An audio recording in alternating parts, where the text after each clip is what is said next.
Every moment of the day, we take a chance. I took a chance coming here today.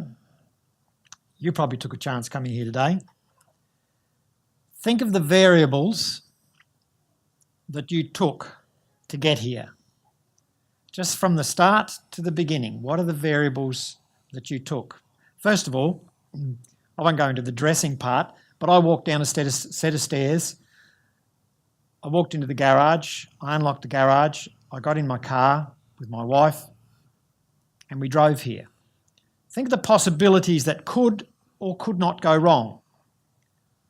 I could have fallen down the stairs. I could have jammed my finger in the doors that I unlocked, that concertina doors to get my car out. I could have hit numerous potholes on the way here. I could have had a car accident. I could have gone through a set of stoplights. In actual fact, I did go through a set of stoplights simply because the stoplights weren't working and I wasn't paying attention. I was looking at the weather and thinking, should I be going or should I be turning around? And I sailed through the set of stoplights. They were off and people were working on them. You're probably taking a chance watching the program. You probably don't know what's going to happen. You don't know whether it's going to be good, bad or indifferent. You don't know whether you're going to get something out of it, take something away from it, or you're just going to go, no. Every breath we take is a chance. We are wonderfully and marvellously made, but we are oh so fragile.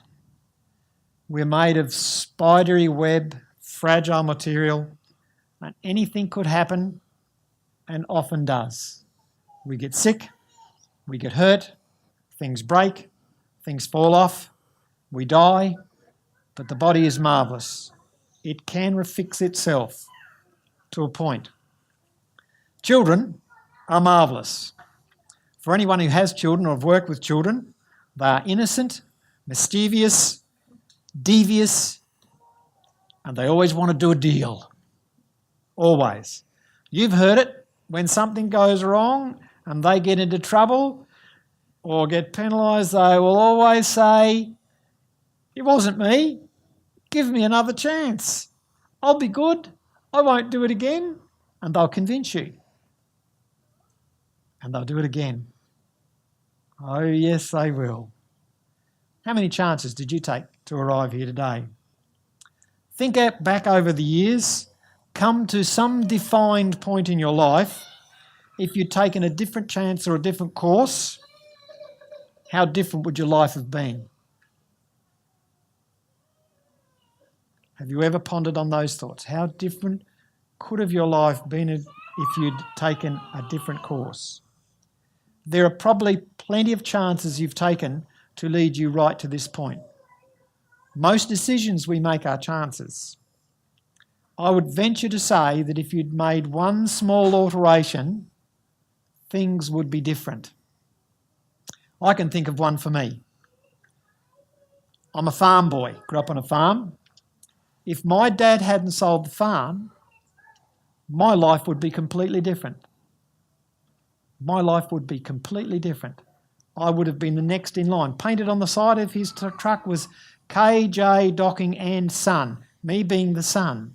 Me being the heir to the farm, but Dad sold the farm, so I no longer became heir to the farm, and my name was no longer on the side of the truck. If a significant athletic coach had watched me training and running at school, I could have been and would have been, may perhaps been a state champion. I could run 100 metres in 10.6 seconds, but nobody saw me. So my life could have been significantly different. If I hadn't gone to the 20 Plus Club, which is a discotheque, that night, chosen that particular night, I wouldn't have met Sandra. And my life would have been completely different. If I hadn't had a Mini Cooper that night, when I picked up Sandra and took her home, my life would have been completely different because her brothers both had Mini Coopers. So in their yard were 3 Mini Coopers, a red one and 2 green ones. My life could have been completely different. The chances we take. Is this God's leading or is it just a chance? There's a place where I come from called Sleaford. It has the most humongous snow white crystal sand dunes. Some years ago we went sand surfing. I don't know whether you've ever been sand surfing. You buy a boogie board and you jump on it and you slide down the sand hill. They're huge. I took my grandson's sand surfing. Crystal white sand surfing. When I was a teenager, we used to go there. My dad used to go fishing. I went with a friend one day. We were about 15 or 16. And he said, "You boys be careful. I don't want you falling over a cliff." And I said, "No way, falling over a cliff." We mucked around in the sand dunes and the sand hills, and they actually lead to the cliff. And we were chasing each other, fooling around. And I went straight over the edge of the cliff. 7 feet down, I hit a ledge. And I looked straight below me, because there was another 20 feet to go. I looked straight below me and there were jagged rocks. And to my right, this is in a split second, to my right was just sand lying on the side of the cliff. And I jumped to one side. Chance? God's leading? Would my life be any different? All that happened to me was I tore out my little toenail on the way down. I learnt a few things in Sunday school, even though I didn't like going much because it messed up my weekend. But I did learn the stories of Noah and the ark, and David and Goliath, and Moses and the bulrushes, and the boy with the loaves and the fishes, and Jonah and the whale. They're all memorable and well known. You can go into any bookstore and you can buy a coloured illustrated book of David and Goliath, or Moses and the bulrushes, or Jonah and the whale, and kids will read them. But I want you to consider Abraham for a moment. I want you to think about Genesis 11. The call, it's often referred to as the call of Abram. He wasn't known as Abraham then, he was just known as Abram. And it goes like this. Genesis 11:31. Terah took his son Abram, his grandson Lot, son of Haran, and his daughter-in-law Sarah, the wife was his son. And together they set out from Ur of the Chaldeans to go to Canaan. But when they got to Haran, they settled there. And in 12 it says, "And the Lord said to Abram, leave your country, your people, and your father's household, and go to the land I will show you. And I will make you a great nation, and I will bless you. I will make your name great, and you'll be a blessing. I'll bless those who bless you, and I will curse those who curse you. And all the people on earth will be blessed through you." Abram left. Consider these possible events. Did Abram consult any of his family? In the real world, did he talk to them? Did he speak with them?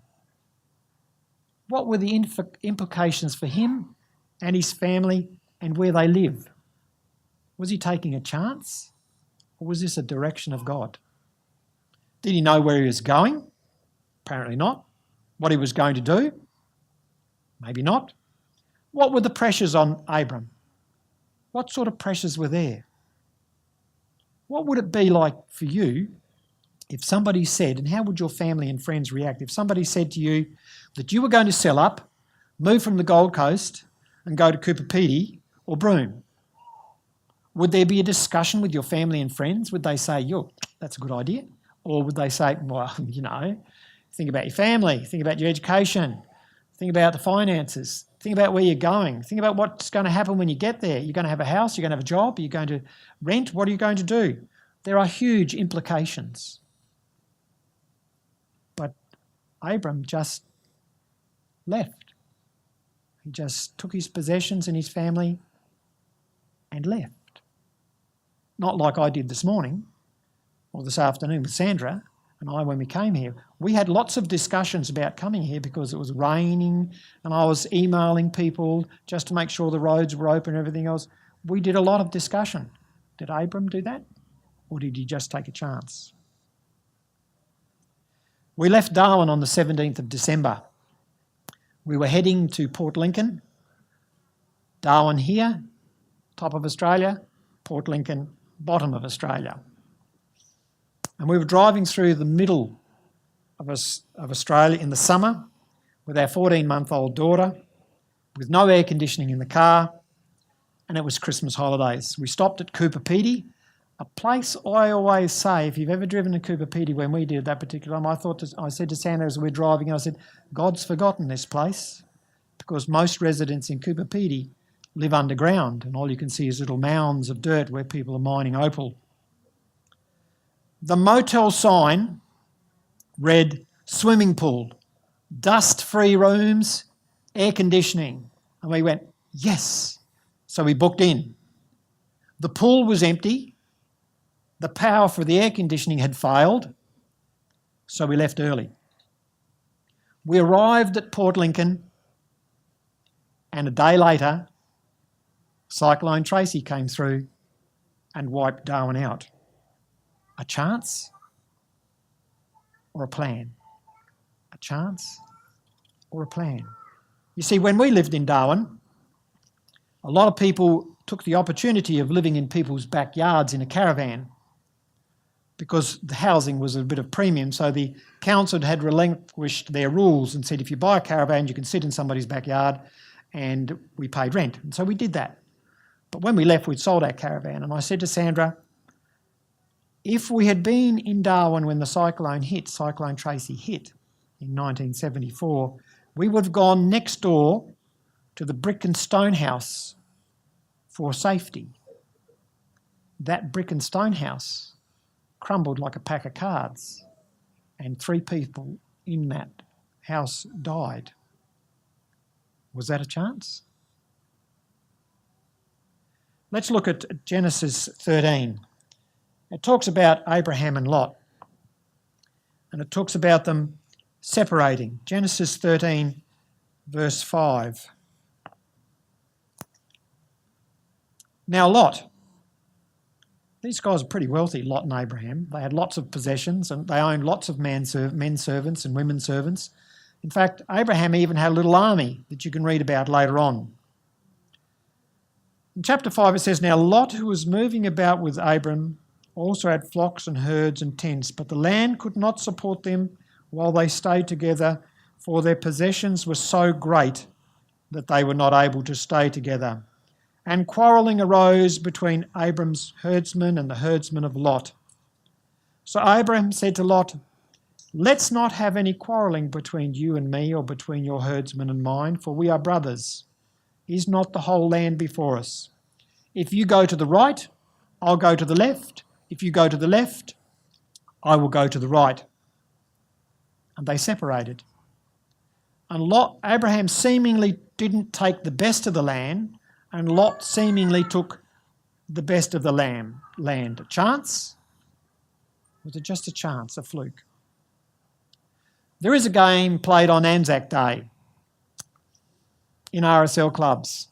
In any other day, it's totally illegal. It's called two-up. It's a game of chance. 2 pennies, 2 Australian pennies, about that size, are placed on a board. The board is called a spinner, and they're tossed in the air, and the person who is maintaining or looking after the game calls, come in spinner. But prior to that, bets are taken. Bets are taken on whether 2 heads will come up, 2 tails will come up, or a head and tail will come up. It was played by the Aussie troops during World War I, and it was ignored by the authorities. Just like the tradition of it being played on Anzac Day in the RSL clubs. It's an illegal game. Is it a chance? Is that life? Just a happening? Or is life an orchestrated event? You may have heard the saying that life is like a lottery. Recently, a retired teacher, and that's not me, because this story comes from America, won $140 million. And we believe we can win lotteries too because we buy tickets. But what are the odds? They are millions to one. Millions to one. I won a lottery once. Someone put a ticket in for me. All these wooden marbles, no, they weren't glass marbles, they were wooden marbles, numbered 1 to 31 were placed in a barrel. If your number came up, and mine did, your prize was 2 years at the pleasure of the Australian Defence Force. My lucky number, the only lottery I have ever won. the term his or her number sometimes is used. It's sometimes referred to somebody's health or their difficult position they're in or the state of being. Your number is up. A game of chance? Let's think of Samson and Delilah. We'll just go to Judges 16. Samson and Delilah. Judges 16. I'll just sort of ad-lib it a little bit. It seems that Samson took a few chances. He saw a Philistine girl and he said to his parents, "Get that girl for me. I want her as my wife." And so they did. It didn't happen their relationship didn't last long and didn't go too well. And then later on, he saw another beautiful woman and he married her. She was also not of his race, so they had a little bit of conflict going on. And Delilah said to Samson, "If you love me," because Samson was a hugely strong person by the will of God. And she said, "If you love me, tell me the reason for your strength. Why are you so strong?" And 3 or 4 times he would tell her a lie, and every time he told her something, she would reveal it to his enemies and they would come and try and capture him. And finally she wore him down and he told her the truth. And the truth was, it was in his hair because he was a Nazarene. So he shaved his hair, he lost his strength, and the Philistines came in and captured him. Did he take a chance? Did Delilah take a chance? Could he have taken a different route? Could he have done something different? And his final days tell us that blinded by his enemies and to be made sport and fun of in arena, he asked his helper to lean him against the 2 pillars that held up the stadium. And he took a chance and asked God if he would give him his strength back just for this one moment. And God answered his request and pushed the pillars over, and more people died that day. More of his enemy died that day than he had fought during his lifetime. 3,000, the Bible tells us, 3,000 of his enemies died. God gave him his power back. My grandson, William, is a beautiful boy. And I'm very proud of him. He's only 9. He's good looking, despite of his grandfather. He's well-mannered. He's a great brother to his siblings, and he's a rascal. My other grandsons are the same. They're good-looking, well-mannered, intelligent, and I'm biased, and I don't care. But they're different. They have their different little quirks. A few short weeks ago, actually, it was Australia Day. His mother and father had noticed that he wasn't quite right. He wasn't quite right. There were some things happening that just didn't seem to be right. And William's father, fortunately, is a doctor. And he said on Saturday, I said, "I'll take him down to the surgery and we'll just do some preliminary tests."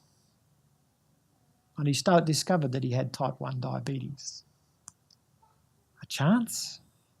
Orchestrated by God? What? Because I go in my head, how? How did this happen? Why? Why is it happening? What is all this about? He's perfectly fine. He's good looking, and now he's got this. A chance? There is a little book in the Old Testament. It's barely 2 pages long. It's tucked up right at the end of the Old Testament. It can be missed if you look quickly. I'm not certain why it's there, but it is. It's the book of Jonah. I'm just going to turn to it. You can if you wish.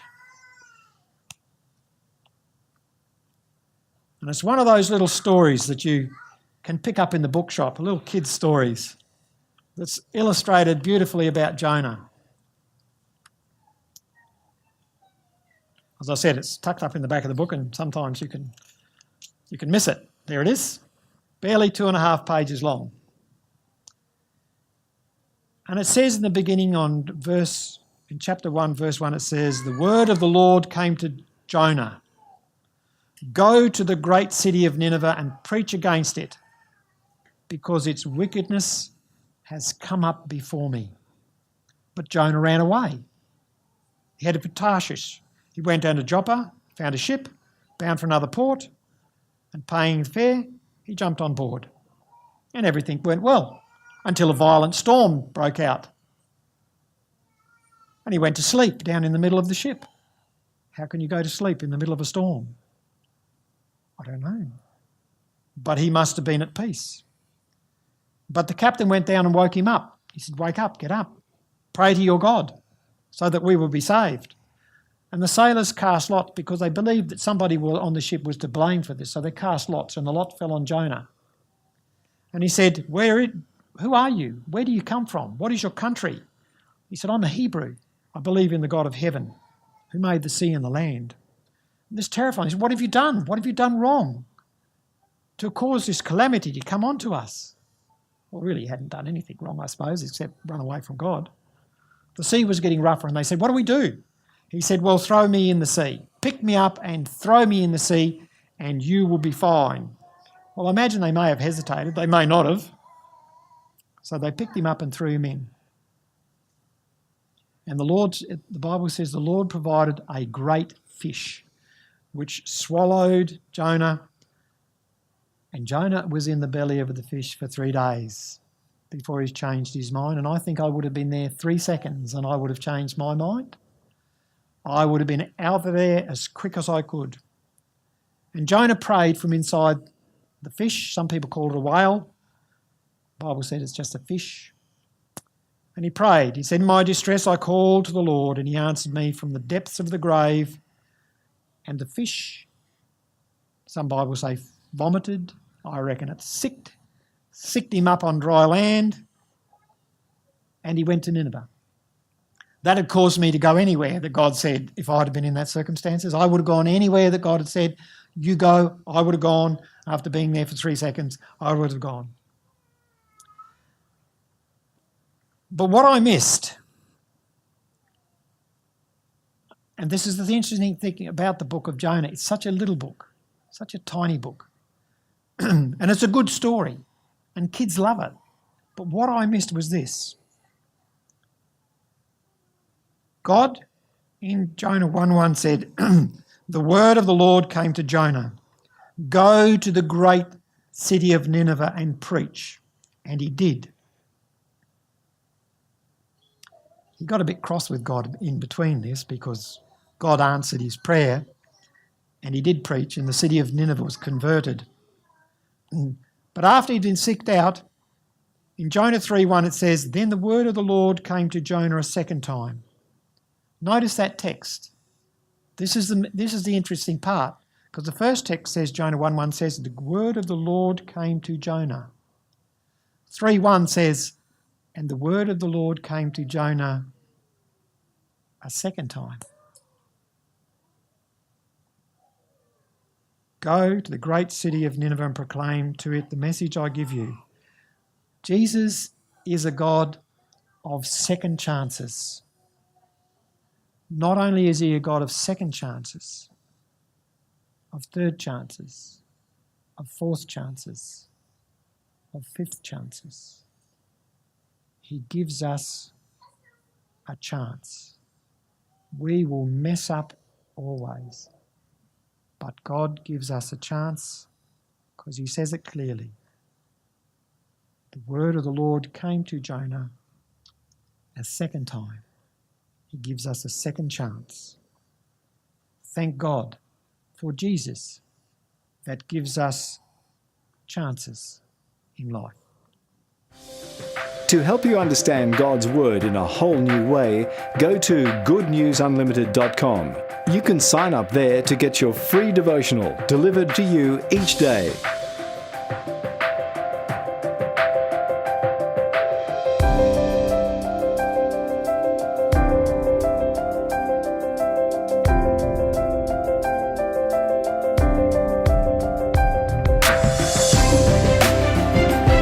This program has been paid for by the partners and friends of Good News Unlimited. Word spreads fast.